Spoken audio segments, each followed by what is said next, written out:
basketry is really one of the earliest art forms. This is what we call coiled basketry.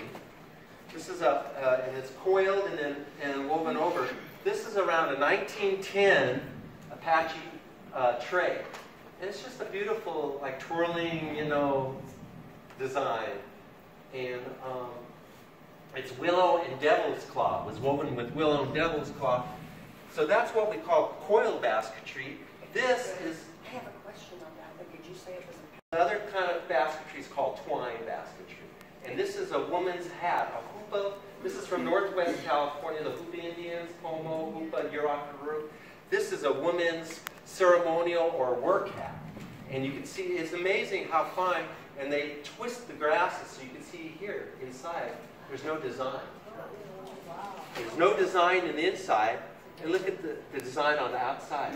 And they get that all by twisting the material. It's just exquisite. They call it twine? This is twine.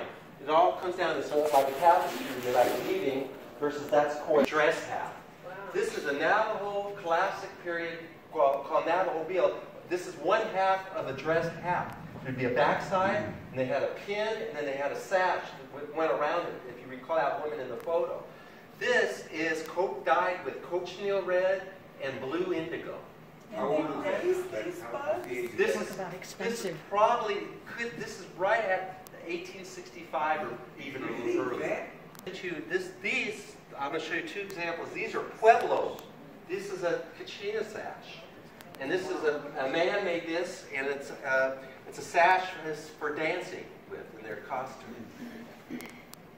And a lot of, for the Pueblo people, all the designs will have all kinds of meanings, whether it's water, rain, clouds. All these motifs will be incorporated into it. They're very incredibly religious people. And it was plain white, and this would have been a woman's wedding robe. But this is now a large, this would have been, a woman would have been married in this, and then after she's married, they would embroider this.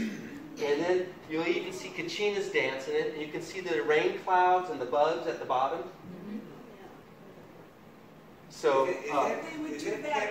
after you get married, and then this is a, you know. And the woman would still wear it? Is that applicated on? Yeah, it's embroidered. Yeah, exactly. Yeah. Mention to you Germantown, from Germantown, Pennsylvania, the plywood wool and synthetic dyes.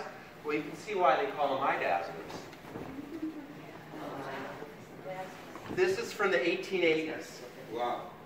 This is from the 1880s. This is the Navajo Germantown eye dazzler. How long have you had that? Sunday saddle blanket, but it's a Germantown little Sunday saddle with fringe, meaning this was like a Navajo would go to training post on Sunday, and it's a special day. This is an extra fancy saddle blanket. But you can see all these vibrant colors, and this is all because of the beginning of synthetic dyes, and Navajos just sort of went crazy over it, you know. Sometimes, like, you know, sometimes you would have synthetic mixed with natural too. This is another what we call fancy Sunday saddle blanket kind of. And that's, so you can also tell, this is homespun gray. So the lady carded wool and spun this. There's no dyeing, it's all natural, and you see variations in the color. So that's a natural color? Yes, yeah, natural color of the sheet. And to me, I love seeing rugs with variations in it because it just makes it more real. Kind of the Levi's, you find this is with indigo blue, which is a native dye.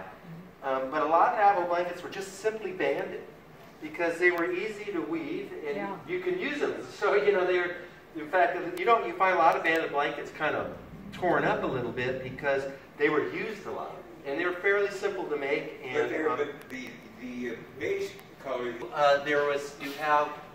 You had the blankets, and then you had that transitional going from rugs to. So here you have, this is what I call, this is an 1890s transitional Navajo blanket with synthetic dyes. What does transition mean? If you feel this, it's soft, but it's getting thicker and heavier, like the rug industry's coming in. So it's between blankets and rugs. This is thicker. When you're done, you can feel these. I mean, you can feel it. This is a cheese blanket design. Now, everything you showed us here has been wool. Is that correct? It's all wool. Except there's cotton in the Pueblo textile. So this is a chief's blanket design, but but like a rug. But is that all original, not synthetic dye? No, when you see red, normally after the reservation period, it's almost always synthetic. Automobiles, and I just love this rug, and I kept it. And all natural wool. So, There's no dye. so how did they get those colors? Yeah. So there are black sheep or brown sheep. Sometimes, what they'll do, like, I'll show you, they'll mix wools. They'll mix a white sheep with a gray sheep, and they'll get a tan. They do sometimes dye black, I think from pinon sap. They would go and get, and they dye, they will dye black from, you can get irons from the soil and stuff, you can dye it. I think it's interesting to see. Do you take your shoes off?